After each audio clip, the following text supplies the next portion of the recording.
In today's video, we're taking a look at the latest NHL trade talk ahead of the deadline. We're looking at the goaltending situation with the Maple Leafs. We're looking at the long-term future of John Klingberg after this season, possibly ending up in Seattle. Do the Detroit Red Wings want to get a fresh start for their former high draft pick, Filip Zadina? It certainly hasn't been quite working out for him at the Red Wings. Plus, we have several signings, news from the NHL waiver wire, as well as some more news on how the Russian situation is going to be impacting their players in North America. All that and more coming up next. Welcome back to another video here at Top Shelf Hockey. As I mentioned, we have a variety of NHL news and rumors to discuss today. First up, we have news from the NHL waiver wire. Anaheim Ducks have placed forward Buddy Robinson on waivers today, so a pretty good chance I think Buddy Robinson likely clears. He's been around the NHL and AHL for quite some time, predominantly a minor league player with a limited amount of NHL experience. I do remember actually way back, I'm pretty sure I was in attendance for his very first NHL game, which was in Ottawa, so it's been a long time coming. He hasn't quite carved out a full-time spot anywhere, but he certainly keeps grinding and keeps playing and keeps getting these opportunities. He's a really big guy, gets around the ice relatively well for his size, so we'll see. I'm not really sure that there'll be a claim on him, but we'll find out at 2 o'clock Eastern time tomorrow. We have a few signings to discuss here as well. The St. Louis Blues have announced today that they've signed goaltender Will Cranley, who's a former 6th-round pick in the 2020 NHL draft. He's 20 years old, comes from the Ottawa 67s organization, signing his entry-level contract. And the Edmonton Oilers also announced a slew of signings here today. Nothing too significant. They've extended prospect defenseman Dmitry Samorukov for 1 more year. They've also signed Vincent Desharnais to a 2-year extension. He's currently in their minor league system, as well as James Hamblin, who was previously playing. He's still actually, well, he's going to remain in the American Hockey League in Bakersfield, but he has been there already on an AHL contract. He officially gets a 2-year entry-level deal due to his age, because he's already, I believe he's 22 years of age. So in that case, you don't get a 3-year deal, you get a 2-year. So now he'll actually be eligible to be called up to the NHL and not just play in the minor leagues. Now, we do have a few other pieces of news today, a lot of which is kind of connected to the Russia and Ukraine situation. I know, like I said before, it's kind of unfortunate we need to talk about this stuff so much, but there's a lot of impact in the hockey and sporting world, and the news kind of keeps coming in. We saw last night the Winnipeg Jets had a really nice gesture at their home game against the Montreal Canadiens last night, where they had, I believe they're called Who's Leaves, a male chorus, sing the Ukrainian national anthem. There were some Ukrainian flags in the building as well, and it just was a really nice gesture. It was very moving. Nice to see that support for them. And it was also announced that Ottawa Senators owner Eugene Melnyk wants to do that at every one of the Senators' remaining home games for the remainder of the season. Of course, in case you don't know, Melnyk himself is of Ukrainian descent. Of course, he's obviously lived his entire life in North America, but I believe his parents were born in the Ukraine and immigrated here to Canada from there many years ago. So certainly, a nice gesture in that regard. I'm not sure how they're going to be doing things when it comes to the Senators doing the anthem, if they'll have a chorus like the Winnipeg did or whatnot. But it was certainly a very nice gesture on their part as well to be showing support for Ukraine for the remainder of this NHL season. Now, a couple of things as well, more implications here from that whole situation. I know U.S. insurance company Mass Mutual, they had a commercial with a couple of Washington Capitals players, Nicholas Backstrom and Alex Ovechkin. It was actually a really funny commercial. I really thought it was quite well done myself. They're no longer going to be airing that commercial, only because of Ovechkin's, because he's Russian. That's just the way things are going nowadays. And there's also some news from the Canadian Junior Hockey League. So the CHL announced today that the Canada-Russia series that they put on every year is obviously not going to be taking place. And there's also speculation, and this comes from Dan Milstein, who is one of the top NHL agents when it comes to Russian players. The bulk of his clients are Russian-based. Milstein himself is of Ukrainian descent, I do believe, as well. And he said that he's hearing that the CHL is going to announce that 16 and 17-year-olds that would normally be available for the CHL import draft, that the Russians and Belarusians, for that matter, will be banned from the upcoming draft in that regard. So we'll have to wait and get official notice on that. The statement that the CHL put out today regarding the Canada-Russia series, they did mention the import draft, but just that nothing was, there could be more announcements coming later. They didn't really get into any details in that regard, but Milstein would be pretty well connected in that regard. So he's likely right, or at least that's the way things are trending, which is, I kind of have mixed feelings on the whole situation. I completely understand the Russian sentiment that we're getting from all angles and the pressure that all these places are under to condemn the Russians for what they're doing. And of course, I don't agree with it either. I hate to see what's going on over there. It's really sad. It does not need to be happening. And I want it to stop and obviously everything to come to an end. But at the end of the day, I know a lot of, individuals are now having a major impact. And it's just like, I understand that the Russian athletes are being punished because of what their country is doing. I get where it's coming from. It's difficult to see because that a lot of those athletes don't necessarily have to agree with what's going on. They may not be pro-war. They may not be pro-Putin. We don't know. And it's tough seeing a lot of individual people that really have nothing to do with it from a government or military standpoint be impacted. And it's tough. So I kind of see both sides. I'm kind of torn on how to feel about all that. It's just something that we really, don't really want to see. You can make an argument that it's not fair, and I think some people can make a good argument that it is fair because of what their country is doing. So like I said, I'm kind of torn on how to feel about it. It's just really sad to see innocent people be impacted, but it's also really sad to see innocent people in Ukraine be impacted, and it's just a messy, bad situation overall. Like I said before, yesterday and the last couple of days here, a lot of impacts in the KHL, obviously a lot of impacts on Russian players in North America. I know there's some places that are trying to pressure NHL to suspend or cancel Russian contracts for any Russian players. I'm like, you can't just do that. I mean, look at the NHL teams that would be completely decimated. I mean, some teams have a high contingency of Russian players and important players. Like, you can't, I don't think that's the right thing to do either. But like, it's such a tough situation. I just hope we can get a resolution in place, get some peace, and have this come to an end as soon as possible. Now, on to the trade rumor section of the video today. A couple of things I want to take a look at. One, Frank Saravalli's reporting today updated his trade bait board, and a player who hadn't been on it for some time, but was mentioned a while back, and probably about a month or two ago in some trade rumors, was Filip Zadina, the former first-round pick of the Red Wings from 2018. Certainly a player who's at times it looked like he's had some good showings, and like you think he's coming along. But overall, if you look at where he was drafted and you compare him to the other guys that he was being compared to at the time of the draft, like he went right behind Brady Tkachuk, Andrei Svechnikov, Rasmus Dahlin.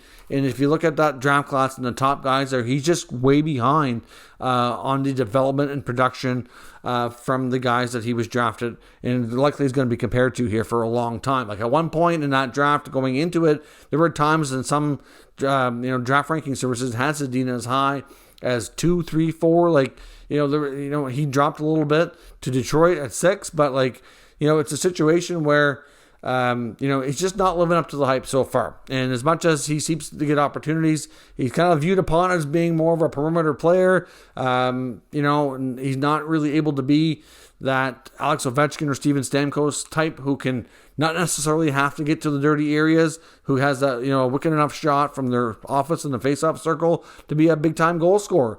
He does have a good shot, but not at that level.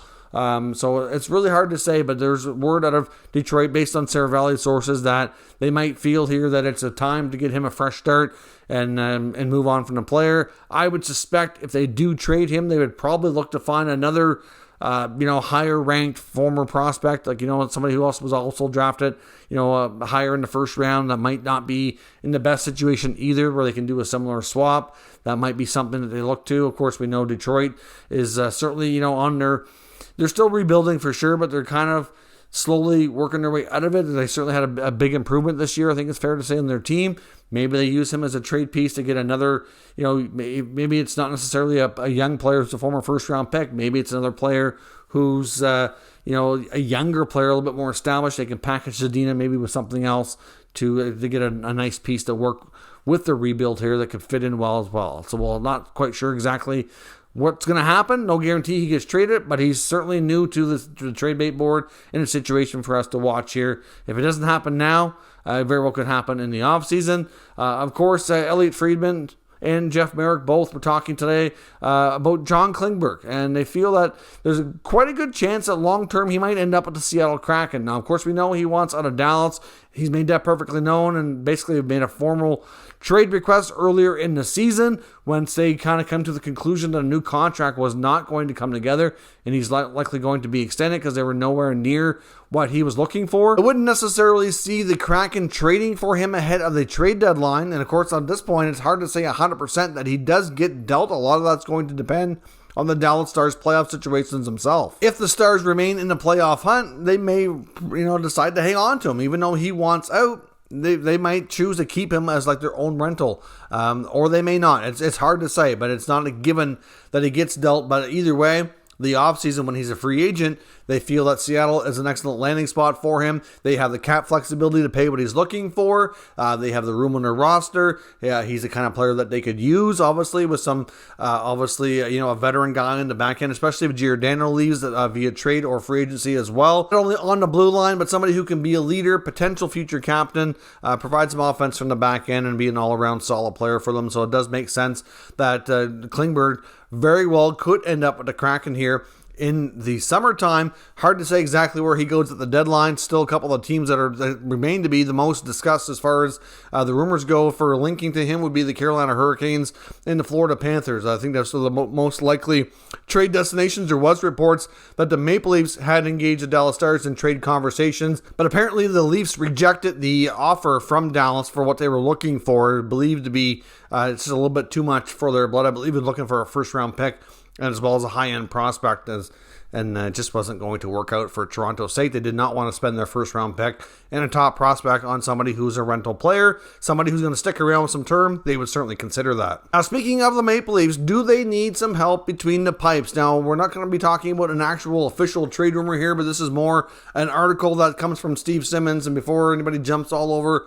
Steve Simmons, I know how a lot of people feel about him as a writer, as a journalist. I'm not the craziest about him myself either, but this recent article made some good points, so I wanted to kind of discuss what he's saying just to see what everybody thinks here. Now, he obviously has some concerns about the Maple Leafs goaltending situation, and I think a lot of Leaf fans really should. If you look at Jack Campbell's body of work over, say, the last pretty much 2 months, it's not been good. Very inconsistent. There's been a few games in there that have been good, but his overall save percentage is really not anywhere near what it needs to be. I'm not sure if he's overworked, if he's struggling with his confidence or what it is, but he's not the same Jack Campbell that he was for the first few months of the season. And early on, he was looking like he'd be in the Vezina conversation.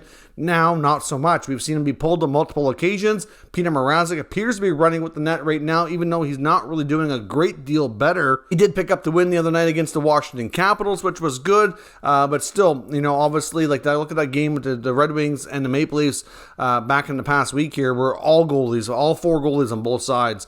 None of them did good at all. All of them were letting in way too many goals. Campbell especially in that case. And Mrazek didn't do a whole lot better, but he did just enough to kind of get the net the next game where they won. And it looks like he might be kind of getting a chance to run here for multiple games for the first time this season since he was out on injured reserve for quite some time. But ultimately, I know Simmons' confidence in Mrazek long-term and into the playoffs wasn't overly high anyway, which is a whole reason why he suggested the Leafs really need to consider getting a goaltender if they're going to have any shot at having playoff success. And he really thinks they should go after Chicago Blackhawks goalie Marc-Andre Fleury. Certainly, if he feels that they're going to make a move, they need to bring in a veteran guy who's not going to be, feeling the pressure and can, the mental part of the game that comes with it, playing in that market in the playoffs and everything. Fleury can handle that at his age and level of experience. Obviously, he comes with a big price tag of $7 million, but if the Blackhawks retain 50% that he's able to, I would suspect they would probably, if they're going to do a deal like that, they'd pretty well have to trade Peter Mrazek. And to be honest, that wouldn't be terrible for the Blackhawks, considering there's a lot of question marks about their goaltending moving forward. As Kyle Davidson, the new GM, permanent GM, announced yesterday, they are going to be going through a bit of a rebuild. I'm not sure how Mrazek would feel about that, but they're going to need a goalie.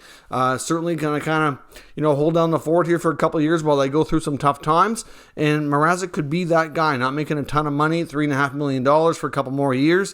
If 3.5 comes off for Mrazek and Fleury comes in at 50% retained, that's not going to eat into their cap situation. They still have the Jake Muzzin situation to deal with as well, which we don't know if he's going to be out to the end of the year or not. So can they use that LTIR to, go out and get another defenseman or another forward or some more depth pieces to add? That's a possibility. I think they're going to take a cautious wait-and-see approach as we get closer to the deadline.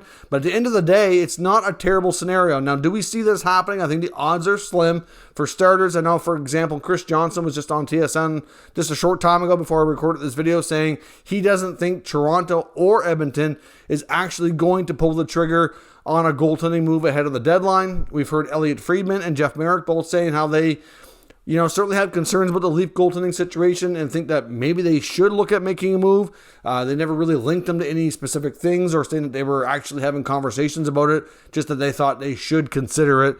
And, obviously multiple reporters are now coming out with the same sort of scenarios and opinions, and it's just a matter of seeing what everybody here thinks. Do you think Toronto has a real goaltending problem, or do they go into the playoffs with Campbell and Mrazek? Who do you think gets the net on Game 1 of the Stanley Cup playoffs, and are they capable of getting the job done and getting the Leafs through a round or two or more, considering likely that they're going to run into some really tough opponents? They're likely looking at playing the Tampa Bay Lightning. They could end up playing the Florida Panthers, or if they happen to have a rough stretch to the end of the year and Boston catches up, they could even possibly end up playing Boston or something like that.